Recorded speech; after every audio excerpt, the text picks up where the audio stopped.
Welcome to Ride High Cowboy, the podcast that brings you the true crimes of Wyoming. So without further ado, let's saddle up and take a historical ride through the Old West.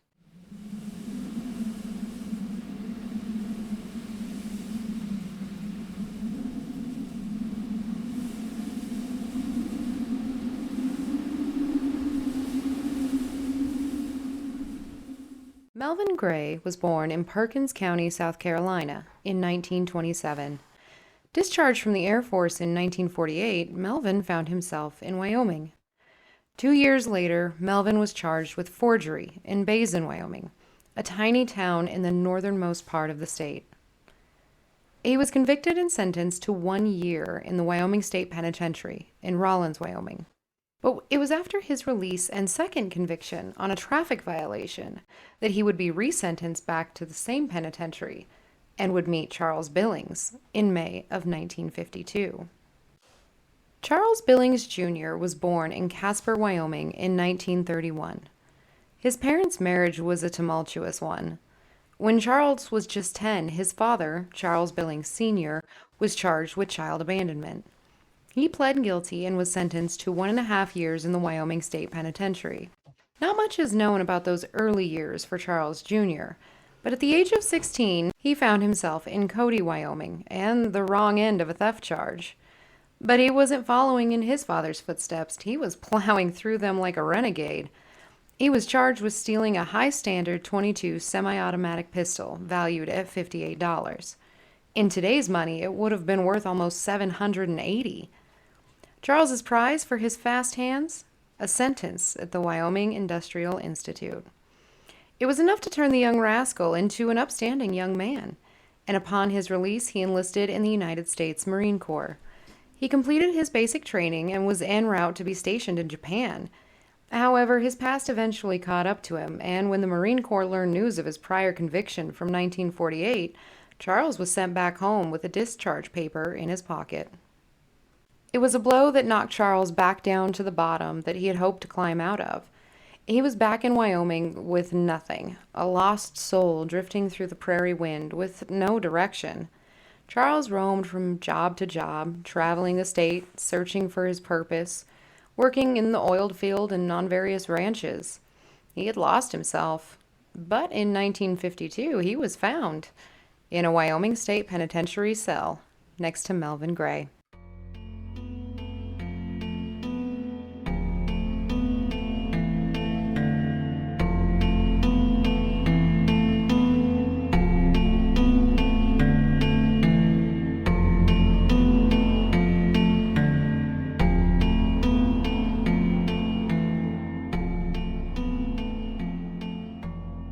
After a short while, Charles was a free man, but still a lost man. He and Melvin Gray were released together. Melvin had later stated that after being released, he worked a few jobs with Charles, as they had become friends in prison. When his final job in Wyoming came to an end, Melvin left his wallet, watch, ID, belt buckle, and $75 worth of clothing with Charles to hold on to him while he went to Denver, Colorado to look for work. However, Melvin never saw Charles again. With Melvin no longer in his life, Charles wandered and roamed, floating listlessly.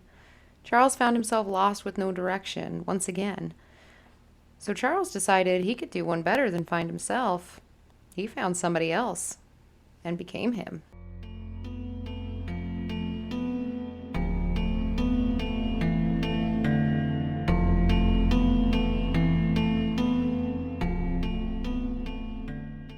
Charles, according to his mother Ida, had been involved in a car crash that resulted in a teenage girl being injured. The girl's father had threatened to sue, and Charles took on the identity of Melvin Gray to avoid capture. However, this story only came out after Charles's wild story had become front-page news. Other stories emerged that the change in the name came from Charles wanting to avoid legal troubles with the owner of the vehicle he was driving. Whatever the reason, Charles was no more, and Melvin Gray was reborn. In 1952, Melvin Gray, aka Charles Billings, was working as a ranch hand for the Dean Binning Ranch in Sublette County, Wyoming. He was good at what he did. He was great with the animals and had left such an impression on Dean that he ultimately gave his blessing for Melvin to ask Dean's daughter, 16-year-old Joella, for her hand in marriage. Life for Melvin was good, and he was looking forward to this new life he was creating. But underneath, a monster was growing.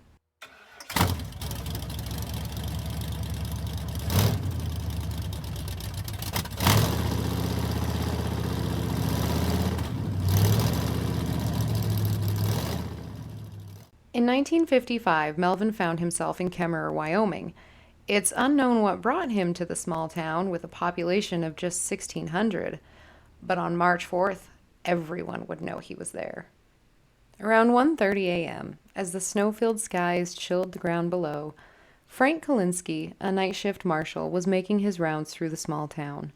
Two travelers were sitting at an empty filling station, and as the marshal came upon them, they asked if he could call someone to fuel their vehicles. Frank obliged, as this was a common thing to do in those days. He called the station owner, Don Wagner, who made his way to the filling station. As Don arrived and began fueling the cars, Frank noticed something odd about the Marfee Motor Company gas station just down the road. As he approached closer, the 50-year-old man noticed that the building had been burglarized. He called Albert Marfee, the owner of the business, who arrived quickly. The three men, Frank, Albert, and Don, began following a fresh set of footprints that were left in the snow leading away from the building. Kemmerer was a small and friendly town, and crime wasn't a common problem for the locals. As the three men walked through the dark, following the prints in the snow to the Ford Motor Company and then a bit further to the Frontier Supply Company, a young man came quickly out of the shadows and attacked the three men. In the tussle, the shadowy figure was able to remove Frank's revolver from its holster and immediately aimed it directly at the three men. "Don't move or I'll shoot, and I don't mean maybe," the voice said into the darkness.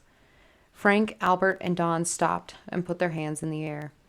The young man on the other end of the gun stated, "Let's go over and get in my car," and motioned for the men to walk. In fear for their lives, the men complied. They were directed into a 1943 Ford two-door car with Washakie County license plates.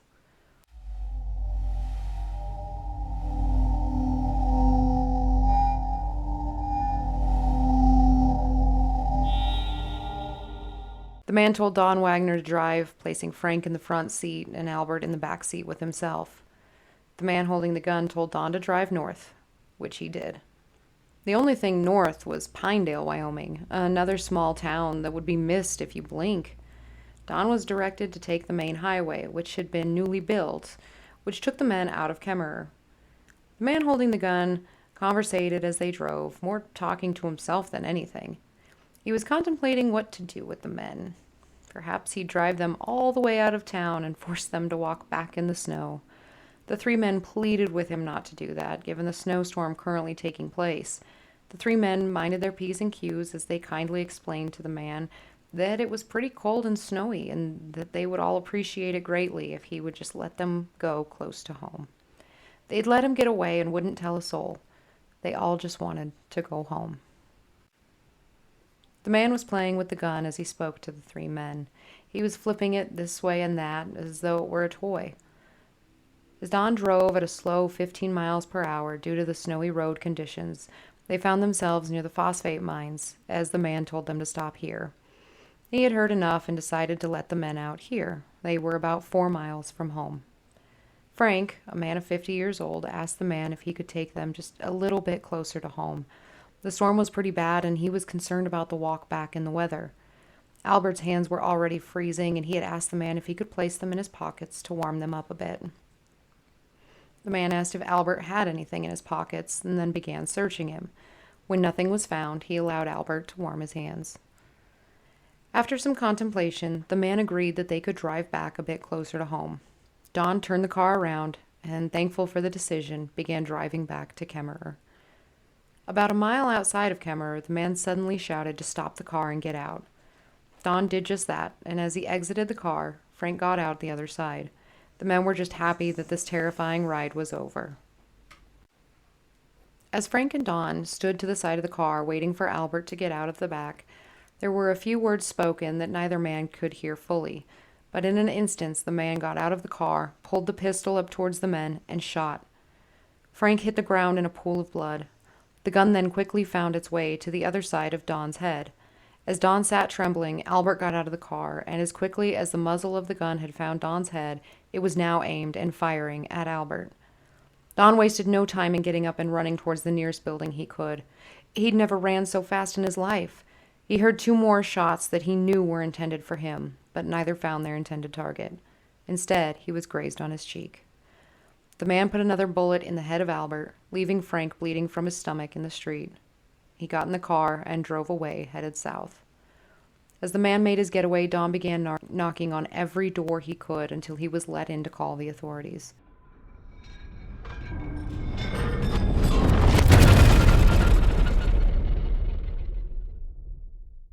"50 miles south of Kemmerer was the larger town of Evanston. Sergeant Leonard Wold of the Wyoming Highway Patrol and Uintah County Under Sheriff Glenn Hutchinson were notified quickly by the Kemmerer police to be on the lookout for the two-door Ford that they knew was headed their way. The men were anxious, giddy even, to catch the killer on the run, and to their luck, as he sped down the road, the Ford sped past them, headed towards the town. The two men were quick to follow, but the slick snow-covered roads made it dangerous to attempt to catch up. It was 5 a.m. and the sun hadn't risen yet. The Ford suddenly fishtailed and swerved into the nearest parking lot, which happened to be the Wasatch service station. Leonard and Glenn attempted to follow, but slid past on the icy roads. The man in the Ford jumped out like he was on fire and started running into the nearby field. Once the two officers were able to stop their car, they jumped out and followed the stranger on foot. As the shadowy figure they were hunting hid in the dark, the men lost sight of him, and he was able to double back to the gas station. The man approached the door and saw a 17-year-old boy, Robert Durant, behind the counter. Robert had been sleeping on a cot behind the desk after locking the door. He had heard through the radio of a possible fugitive in the area, so the boy had placed his .45 caliber pistol under his blanket. He watched the man walk around the building and try the door handle. When he found it was locked, Robert watched the man come tap on the window. The boy sat up, shocked at the gall of this man as he motioned through the window for the boy to get up and unlock the door. Robert complied, and as he unlocked and opened the door, he was met with a pistol shoved into his face. Then the words, "Where's your money?" coming from the darkness. Robert, fearing for his life, allowed the man to walk him to the register, where he unlocked it and opened the till, then stepped back. The man grabbed the small bit of cash from the register drawer and shoved it in his pocket, then asked Robert if that was his car out front. Robert shook his head affirmatively. Then, "Does it run?" Robert managed to squeak out, "Sure." The man stated plainly, "Well, let's go." The two men walked in tandem, a gun placed into the side of one, as they entered the 1939 hot rod.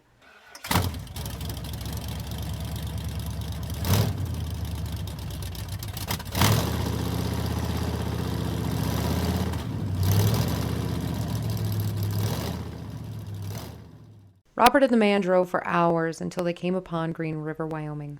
It was now 9 a.m., and the sun had come up, but the snow-covered ground held a chill in the air. The man forced Robert to drive, and he took it slow and steady due to the 4 inches of snow on the road. The man dozed off in the seat beside him, and Robert, fearing for his life, kept driving. As the two pulled into the junction south of town, Robert woke up the sleeping man next to him and asked which way to go. The man pointed in the direction of Glenwood, passing the Utah border. As the vehicle began to run low on fuel, Robert pulled into the closest filling station. The sleeping man paid for the fuel, which confused Robert, but he just kept driving towards Ashley National Forest. As they continued, the man dozed off once more. It was no difference to Robert, as even when the man was awake, he didn't say much. They made it to the top of the mountain within the national forest and began their descent, when the snowdrifts became too much for the hot rod to continue forward. The car started spinning, and before they knew it, they were stuck. Stuck. That car wasn't going anywhere. "You ever walked 60 miles before?" the man asked. Robert, though young, wasn't stupid. There's no way he'd survive a freezing snow-covered mountain trek for 60 miles. He'd surely freeze to death. He was able to convince the man to help him get the car unstuck. And after a while, they were able to free it from the snowdrift. Since there was no way down the mountain, the two got the car turned around and drove back down the mountain towards Green River.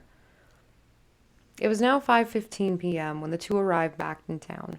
Robert begged and pleaded for the man to let him go. He wouldn't tell anyone about what had happened. The man, for whatever reason, got out of the car near the train station and told Robert to leave. Robert headed back towards Evanston as fast as his car could go.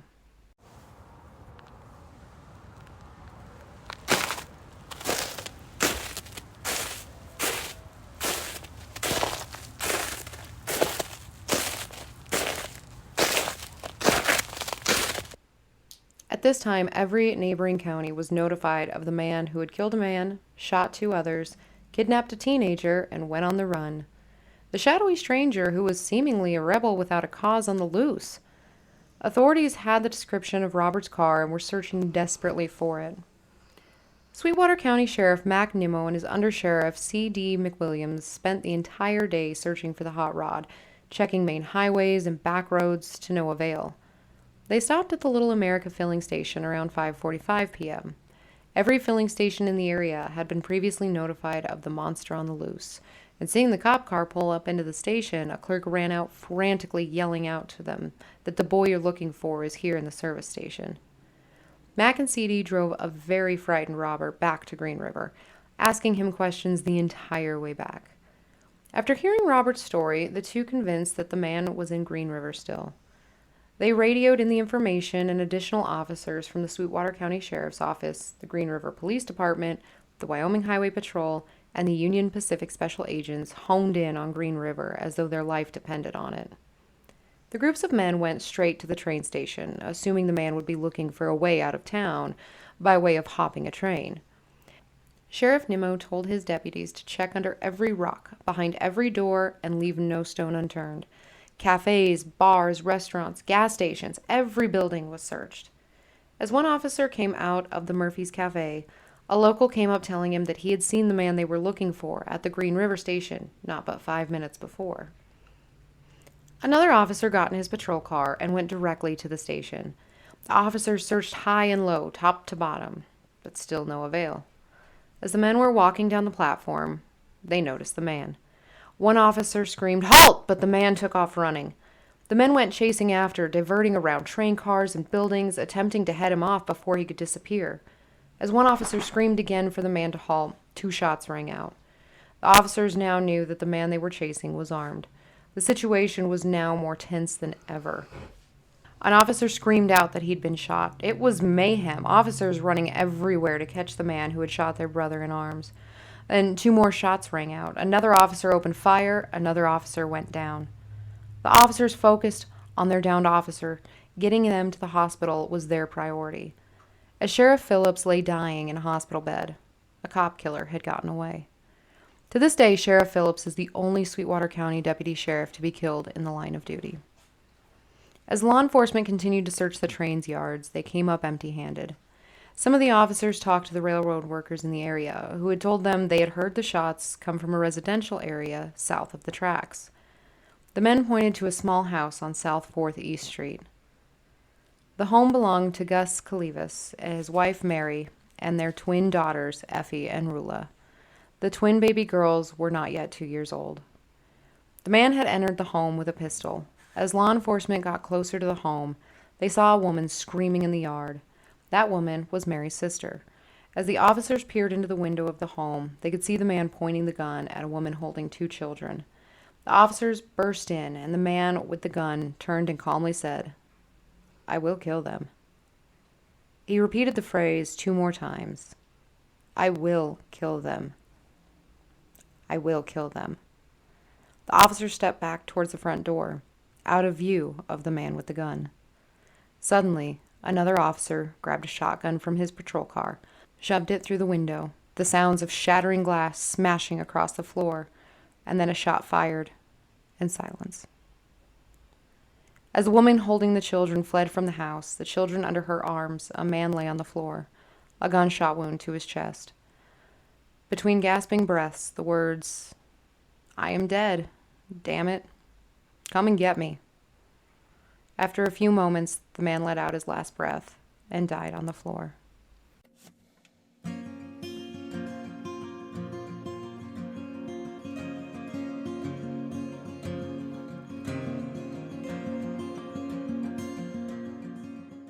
Robert Durant was brought to the scene to positively identify the man who had kidnapped him in Evanston. At this time, the man is identified as Melvin Gray. His wallet, belt buckle, and ID bracelet all matched to Melvin Gray. But upon an examination of the dead man's fingerprints, there was no match. A new mystery was laid out at the hands of the sheriff's office. Dean Binning, the man who had hired Melvin as a ranch hand, who had given permission for Melvin to wed his daughter, came to Green River to identify the body. He confirmed it to be Melvin Gray. Dean was told that this couldn't be, as the fingerprints didn't match. Dean told the officers that Melvin had mentioned a sister in Thermopolis, and that she'd confirm what he knew to be true, that this was Melvin. Claudine Balin was contacted by police at Dean's urging. Claudine spoke openly to officers, confirming that it was sort of Melvin Gray, but that it was also Charles Billings Jr. She told the story of Charles taking on the identity of Melvin Gray, but could not tell the officers why he made the change. She had seen pictures of the body and confirmed it to be Charles. Their mother, Ida, was also brought in to confirm the body was of her son, Charles Billings Jr. Charles was found by a jury to be justly shot in the name of the law. Charles died as a murderer and kidnapper with no known motive.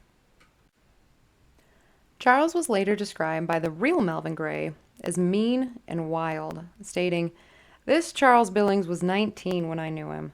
All he had was a mother and a sister up in Thermopolis. His old man was killed in a gunfight in Butte, Montana about 10 years before. He was mean and wild, but we got along all right together. He was just a little crazy, I guess. He had done a few things that were wrong when I knew him, but he had never killed anyone."